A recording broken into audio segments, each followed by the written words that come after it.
Buni nomi chia puding deyiladi. Xo'sh. Bu uzoq muddat to'qlik hissi beradi va bularga energiya beradi. Undan tashqari, magniy, kalsiy, fosforga boyligi uchun ularning mushaklari va suyaklarini himoya qiladi. Hozir aytdilar-ku, suyaklar sinishi mumkin dedilar. Aynan mana shunaqa holatda bu suyaklarni ham himoya qilishda yordam beruvchi, foydali yog'ga boy chia puding nonushta uchun juda ham idealniy.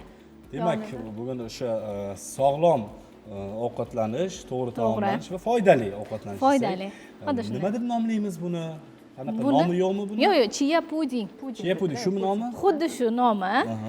Aynan men olma nima uchun tanladim? Sababi olma juda ham kuchli antioksidantga, vitamin C ga boy bo'lganligi uchun insonni qarish jarayonini sekinlashtiradi. Shu uchun ham ustida olma tanladim. Qarishni sekinlashtiradi deyapsizmi? Ha. Qani buni aralashtirib, Chehronaga beringchi. Voy baraka toping. Yo'q, men Chehron. so'ramoqchi bo'lganim, chiyani och qoringa yeyish kerakmi shunda?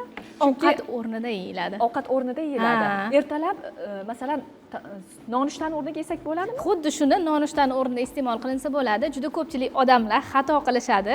Bu narsani ovqatdan oldin yeb, keyin ovqat yeyishadi, lekin bunda kaloriya ortib ketib qoladi. Sababi bu o'zi ovqatni o'rnini bosadi. Foydali yog', kletchatkasi bor-da buni.